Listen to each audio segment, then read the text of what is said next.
السلام علیکم ورحمۃ اللہ وبرکاتہ۔ محترم دینی بھائیوں اور بہنوں اور عزیز طالبات، بسم اللہ الرحمن الرحیم وبہ نستعین۔ اس سے پہلے درس میں ہم لوگوں نے 14واں باب پڑھا تھا۔ آج انشاءاللہ 14واں باب مکمل کر لیا تھا ہم لوگوں نے۔ یہ بھی بتا دیا کہ امام بخاری رحمۃ اللہ علیہ کا مقصد کیا ہے ترجمۃ الباب کا، اور اس کے ضمن میں جو حدیث یہاں پر دوبارہ پھر نقل کی ہے، اس سے پہلے بھی نقل کر چکے تھے، تو اب دوبارہ یہاں پر اس حدیث سے کیا ثابت کرنا چاہتے ہیں، کس اہم نقطے کی طرف انہوں نے اشارہ فرمایا ہے، جس سے ان کی باریکی، ان کی دقت نظر اور ان کی بالغ نظری اور ان کے عمیق فہم کا جو ہے اندازہ ہوتا ہے کہ دین کا بڑا عمیق فہم تھا ان کو۔ بہت ہی اللہ تبارک و تعالیٰ نے دین کا بہت سوجھ بوجھ اور اس کی دین کے اندر گہرائی اور گہرائی ان کو اللہ نے عطا کی تھی۔ تو اب 14واں پڑھتے ہیں باب۔ بسم اللہ الرحمن الرحیم وبہ نستعین۔ باب تفاضل اہل الایمان فی الاعمال۔ به قال حدثنا اسماعیل قال حدثني مالك عن عمرو بن يحيى المازني عن أبيه عن أبي سعيد الخدري رضي الله عنه عن النبي صلى الله عليه وسلم قال يدخل أهل الجنة الجنة وأهل النار النار ثم يقول الله تبارك وتعالى أخرجوا من كان في قلبه مثقال حبة من خردل من إيمان فيخرجون منها قد اسودوا فيلقون في نهر الحياة أو قال في الحياة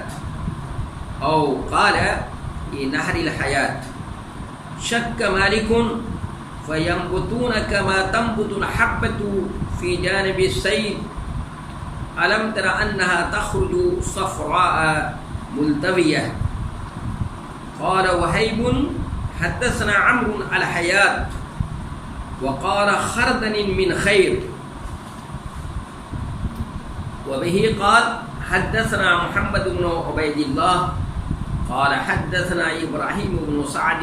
عن صالح عن ابن شهاب الزهري عن أبي أمامة بن سهل أنه سمع أبا سعيد الخدري رضي الله عنه وأرضاه يقول قال رسول الله صلى الله عليه وسلم بينما أنا نائم رأيت الناس يعرضون علي وعليهم قمص منها ما يبلغ السدية ومنها ما دون ذلك وعرض علي عمر بن الخطاب رضي الله عنه وأرضاه وعليه قميص يجره قالوا فما أولت ذلك يا رسول الله صلى الله عليه وسلم قال الدين۔ یہ ترجمۃ الباب ہے، اور اس ترجمۃ الباب کے ضمن میں امام بخاری رحمۃ اللہ علیہ نے 2 حدیثیں نقل کی اپنے مزاج کے خلاف۔ لیکن عام طور پر امام بخاری رحمۃ اللہ علیہ قرآن مجید کی ایک آیت اور ایک حدیث نقل کر دیتے ہیں، یا عام طور پر صرف حدیث ہی نقل کرتے ہیں، لیکن کبھی کبھی امام بخاری رحمۃ اللہ علیہ کبھی 2 حدیثیں بھی نقل کر دیتے ہیں، کبھی 3 بھی نقل کر دیتے ہیں، اور کبھی تعلیقات صرف نقل کر کے اس سے استدلال کرتے ہیں، وہ اپنے دلائل، بے شمار دلائل کی بھرمار کرتے ہیں۔ تو پہلے ان کا ترجمہ کرتے ہیں، پھر اس کے بعد ترجمۃ الباب کا مقصد سمجھنے کی کوشش کی جائے گی، پھر اس ضمن میں جو 2 حدیثیں نقل کی ہیں امام بخاری رحمۃ اللہ علیہ نے، ان دونوں حدیثوں کو سمجھنے کی کوشش کی جائے گی۔ تو ترجمہ ہوگا باب تفاضل اہل الایمان فی الاعمال، کہ اہل ایمان کا عمل میں ایک دوسرے سے افضل ہونا،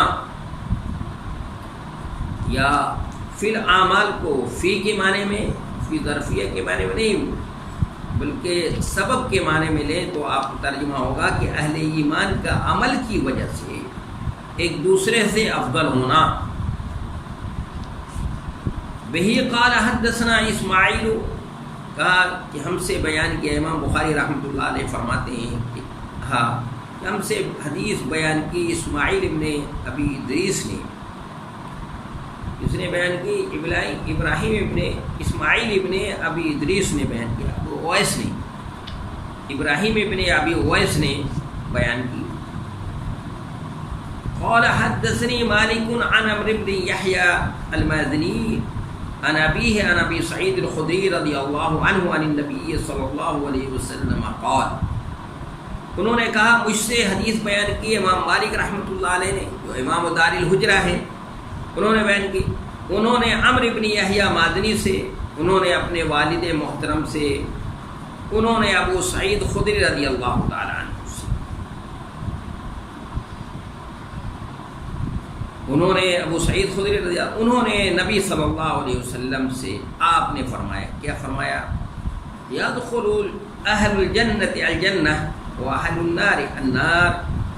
ثم یقول اللہ تبارک وتعالی اخرجوا من كان في قلبه مثقال حبة من خردل من ایمان۔ آپ صلی اللہ علیہ وسلم نے فرمایا حساب و کتاب کے بعد جنت والے جنت میں چلے جائیں گے اور جہنم والے جہنم میں چلے جائیں گے، پھر اللہ تعالیٰ فرمائے گا، کیا فرمائے گا اللہ تعالیٰ؟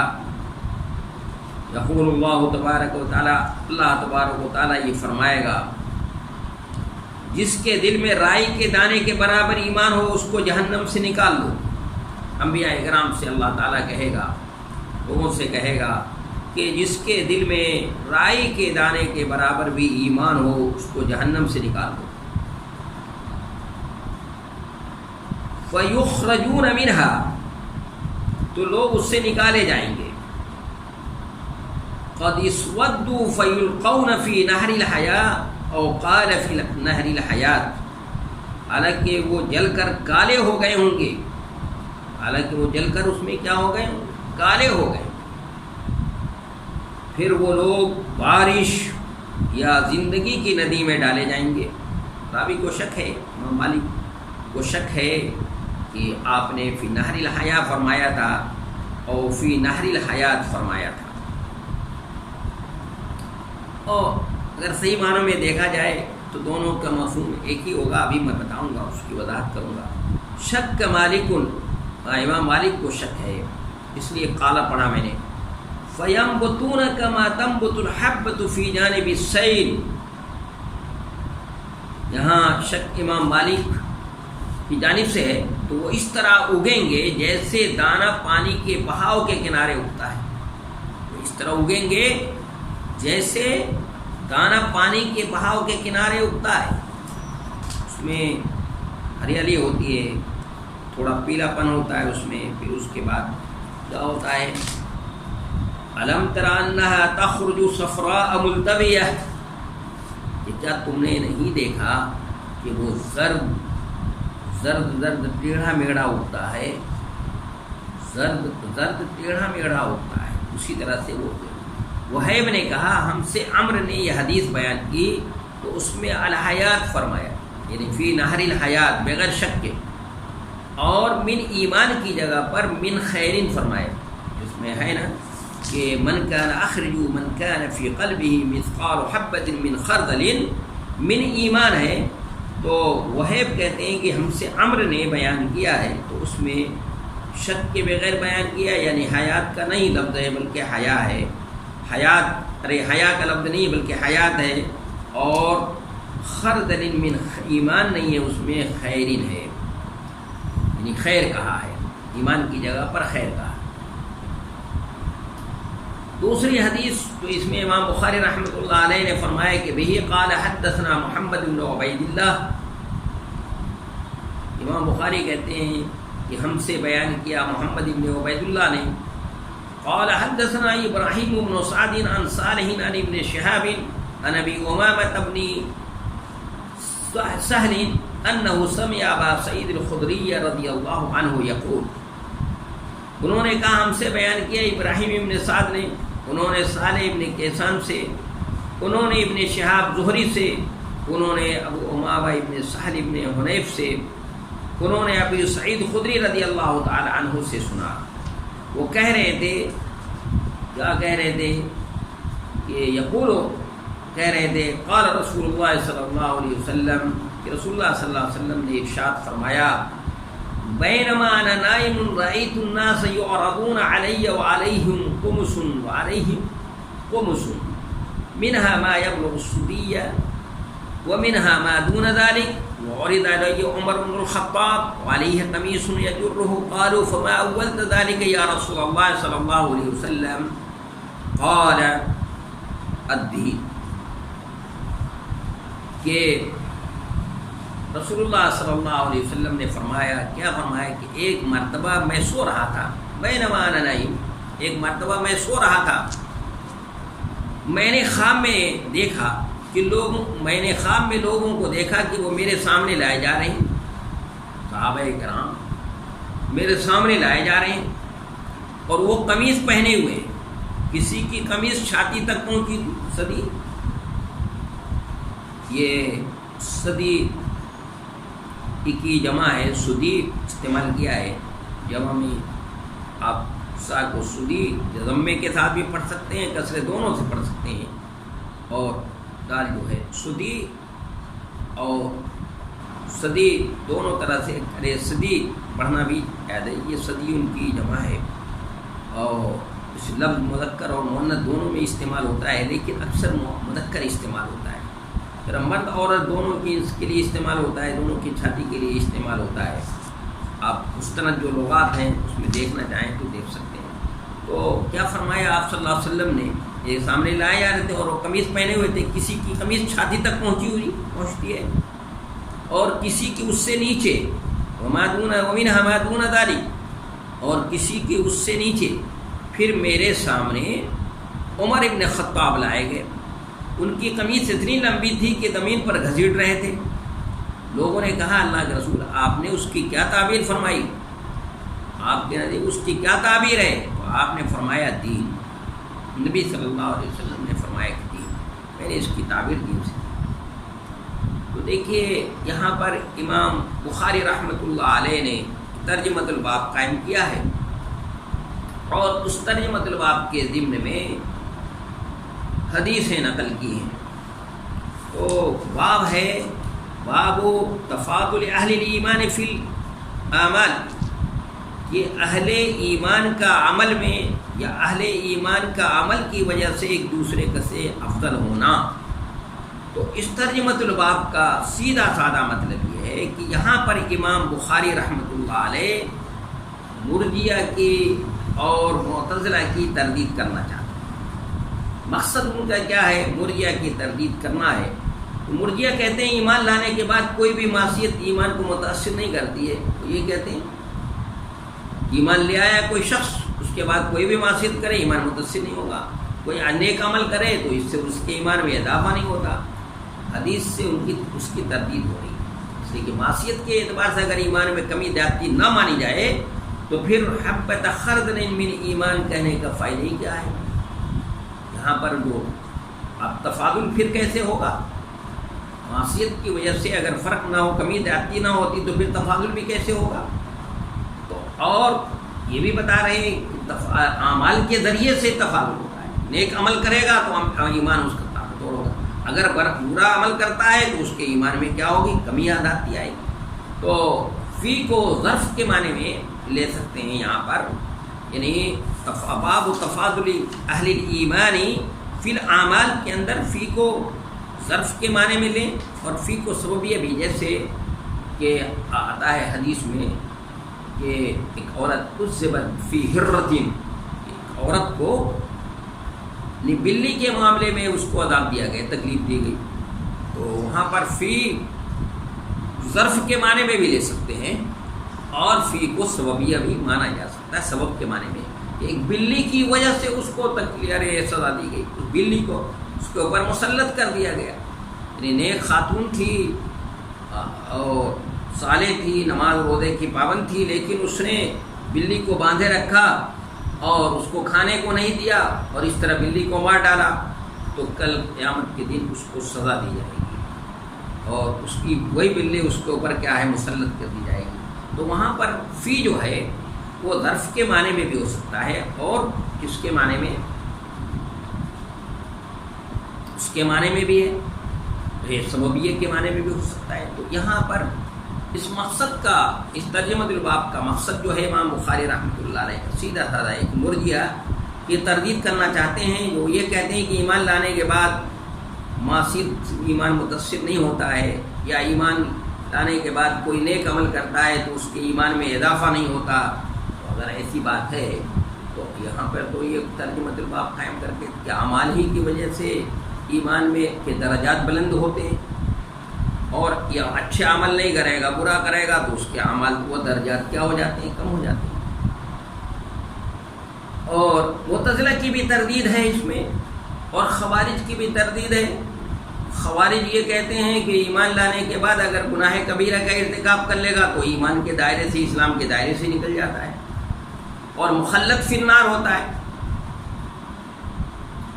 تو امام بخاری رحمۃ اللہ علیہ معتزلہ کی بھی تردید کرتے ہیں، اور خوارج کی بھی تردید کرنا مقصد ہے کہ نہیں، اور خوارج کے یہاں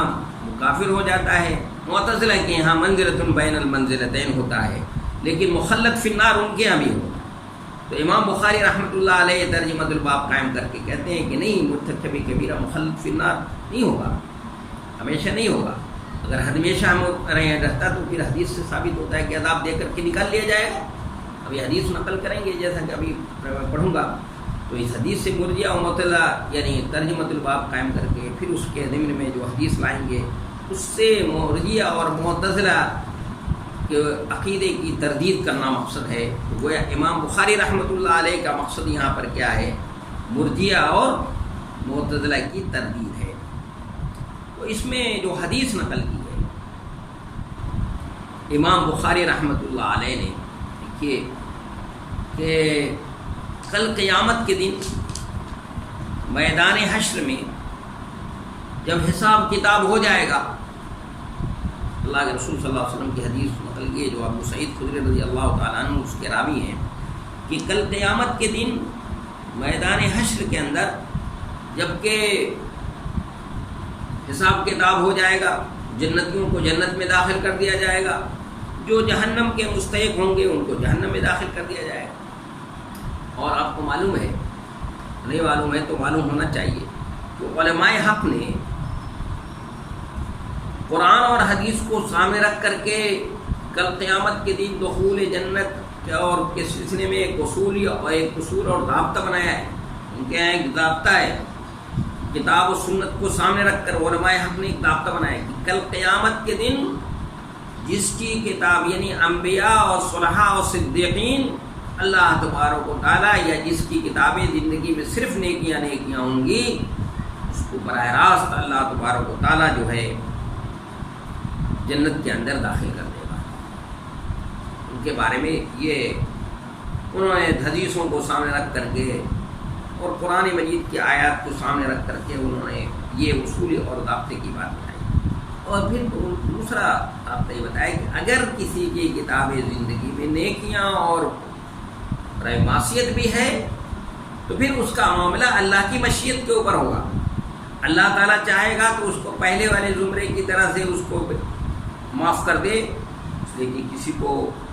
اللہ کا ہاتھ پکڑنے کی گنجائش نہیں ہے، کسی کو ہمت نہیں کہ اللہ کو جو ہاتھ پکڑ لے کوئی جو ہے یہ کرے، اس کو اللہ تبارک و تعالیٰ اس کو بھی معاف کر دے، جنت میں داخل ہو جائے، اس کو کر دے۔ اور یا اللہ تبارک و تعالیٰ اس کو اس کے گناہوں کی سزا بھگتنے کے لیے اس کو جہنم میں ڈالے، وہ اپنے گناہوں کی سزا پالے، گناہوں کی سزا پا لینے کے بعد پھر اس کو نکالا جائے گا۔ یعنی بعد مجازاتی من العمل، جو انہوں نے من العذاب کہ اس کو تکلیف اور عذاب دے کر کے اس کا گناہوں کا جو معصیت کی ہے اس نے اس کی سزا اس کو دے دی جائے، اور سزا پا لینے کے بعد پھر جنت میں اس کو داخل کر دیا۔ تو یہاں پر اس حدیث میں یہ بتایا جا رہا ہے کہ کہ میدان حشر کے اندر جب حساب ہو جائے گا، حساب کتاب ہو جائے گا اور یہ فیصلہ ہو جائے کہ بھئی یہ جنتی ہیں، ان کو جنت میں لے جاؤ داخل کر دو، اور یہ جہنمی ہے جہنم میں داخل ہو جائے کر دو، پھر کچھ دنوں کے بعد اللہ تبارک پھر کوئی اوقات اللہ تبارک و تعالیٰ انبیاء کرام سے فرمائے گا، یا انبیاء کرام کے دل میں یہ بات ڈالے گا کہ ان کو یہ ہوگا کہ نیک لوگ ہوں گے، ان کے دل میں یہ بات ڈالے گا اللہ تعالیٰ کہ فلاں جو ہے ہمارے ساتھ رہتے تھے، فلاں لوگ ہیں جو ہمارے ساتھ تھے، بہت نیک اچھے لوگ تھے، لیکن وہ نظر نہیں آ رہے ہیں یہاں پر۔ تو اللہ تبارک و تعالیٰ سے جا کر کہیں گے، نبی علیہ الصلوۃ والسلام اللہ کی سے سفارش کریں گے، تو اللہ تبارک و تعالیٰ یہ فرمائے گا، اللہ تعالیٰ کیا فرمائے گا کہ جاؤ اس جہنم میں جو بھی ہے، جس کے دل کے اندر رائی کے دانے کے برابر بھی ایمان ہے یا دین ہے یا خیر ہے اس کے اندر، تو اس کو وہاں سے نکالنا، اس کو جہنم میں سے نکال لو، تو اس کو جہنم میں سے نکالا جائے گا۔ لیکن آپ جانتی ہیں کہ جہنم، یا جانتے ہیں کہ جہنم کیسی جگہ ہے، اس کے اندر کیسی آگ ہے جو دلوں تک تطلع علی الافئدہ، جو دلوں تک پہنچ جاتی ہے۔ یہ دنیا کی آگ تو دلوں تک نہیں پہنچ سکتی، آدمی اس سے پہلے مر جائے گا، لیکن وہ آگ تو دلوں تک بھی پہنچ جائے گی، لیکن آدمی کو موت نہیں آئے گی۔ اور وہ آگ جو ہے ایسی زبردست ہے کہ وہ چند لمحے میں انسان کو جلا کر کالے کر دے گی، سیاہ۔ تو وہ لوگ جہنم سے ان کو نکالا جائے گا، یہ کہا جائے گا کہ نکالو، جن کے دل کے اندر ہے تو ان کو نکالا جائے گا جہنم سے۔ تو وہ کیا ہوں گے؟ جہنم کی آگ نے ان کو جلا کر بالکل سیاہ کر رکھا ہوگا، تو وہاں سے ان کو نکال کر کے لا کر کیا ہے، حیا کے نہر میں یا حیات کے نہر میں ان کو غوطہ دلایا جائے گا، تاکہ ان کو جو جہنم کی آگ نے ان کو جلا کر ان کو مسخ کر دیا ہے، ان کا چہرہ سیاہ ہو گیا ہے، ان کی کھالیں جھلس گئی ہیں، تو بار بار وہ کھالیں جو اس میں یہ ہوتی رہی، وہ تو تھوڑی دیر میں جھلس جاتی ہے، یہ ہو جاتی ہے، لیکن وہ پھر دوبارہ کھال اس پہ آ جاتی ہے، پھر اس کے بعد سزا، ایسی سخت سزا، جسم جھلس گیا ہے، سیاہ ہو گیا ہے۔ تو ان کو، راوی کو شک ہے یہاں پر، امام مالک رحمۃ اللہ علیہ کو شک ہے، تو یہ کہ ان کو حیا کے نہر میں، دریا نہر ہوگی اس کے اندر، یا حیات کے نہر میں، زندگی کے نہر، اس میں نہر میں ان کو ڈالا جائے گا، وہ دلایا جائے گا۔ دیکھیے اگر حیا، تو حیا کے معنی بارش کے ہوتے ہیں، اگر حیا مان لیا جائے کہ حیا ہی کے نہر میں، وہ بھی اس کے معنی بارش کے ہوتے ہیں، اور بارش یا پانی جو ہے وہ بھی زندگی کا ذریعہ ہے، زندگی کا سبب ہے، تو یہ بھی صحیح ہے اس جگہ پر۔ اور اگر یہ سمجھیں کہ نہیں وہ نہر الحیات ہے، جیسا کہ ابھی آگے روایت میں اس کی وضاحت ہو گئی ہے کہ حیات، تو اگر حیات، یہ حیا کے بجائے حیات ہے، تو بھی اپنی جگہ پر کیا ہے، تو اپنی جگہ پر وہ صحیح ہے، اس کا معنی تو واضح ہے، اس کی توجہ کرنے کی ضرورت نہیں ہے۔ لیکن اگر حیا ہے تو اس کی میں نے توجہ کی، وہ بھی حیات ہی کے معنی میں ہو جائے،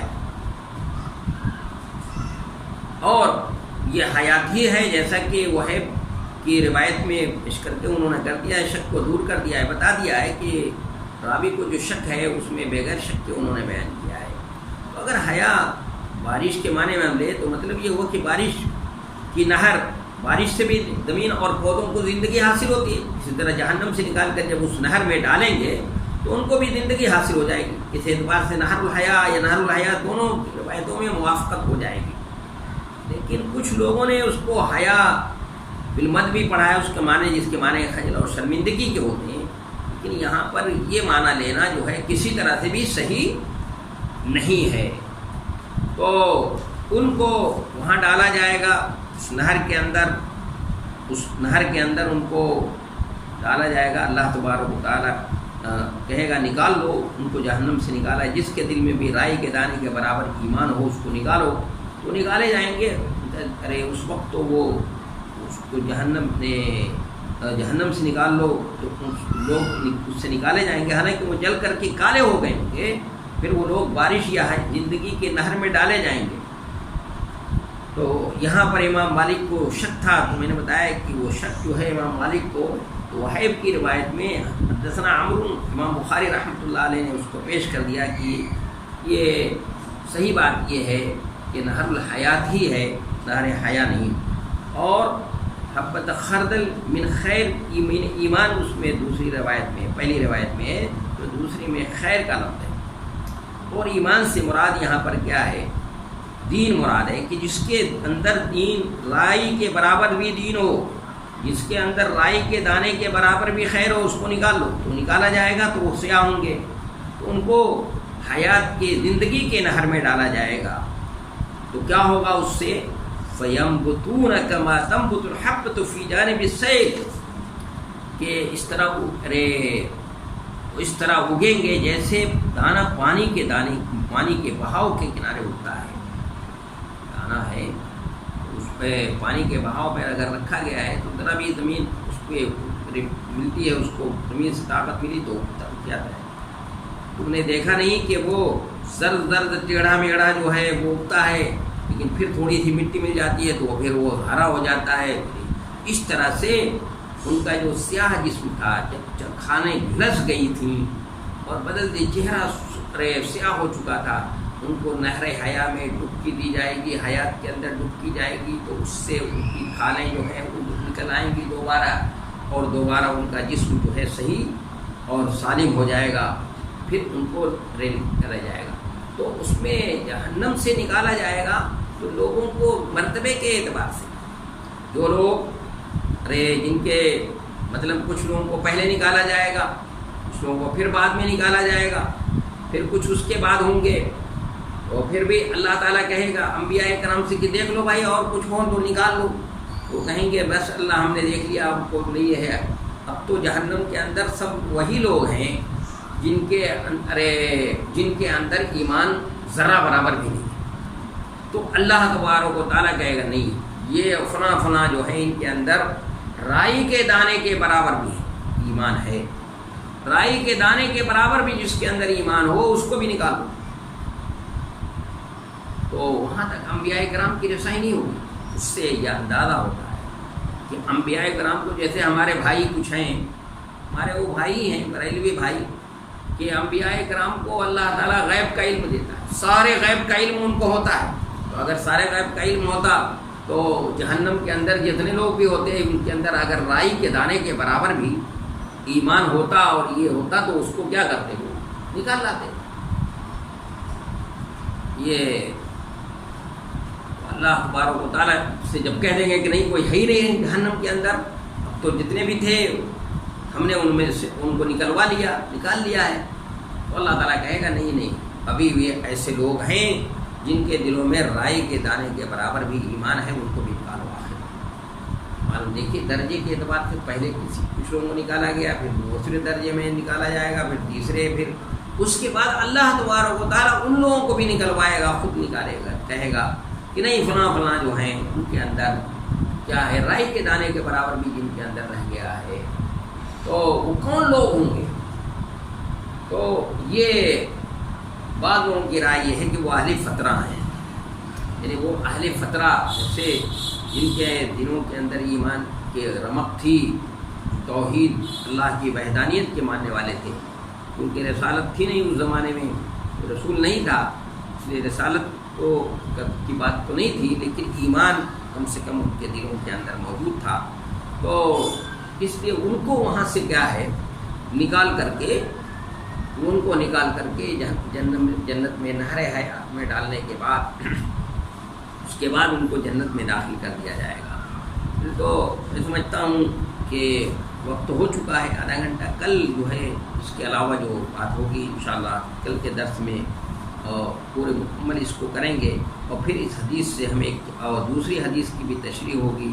اس کے بعد اس حدیثوں سے ہمیں کیا بات سمجھ میں آتی ہے کہ عملی زندگی میں کیا فائدہ ہم اس سے حاصل کر سکتے ہیں، اس کو پڑھیں گے، پھر اس کے بعد 16واں باب انشاءاللہ پڑھیں گے۔ السلام علیکم و رحمۃ اللہ وبرکاتہ۔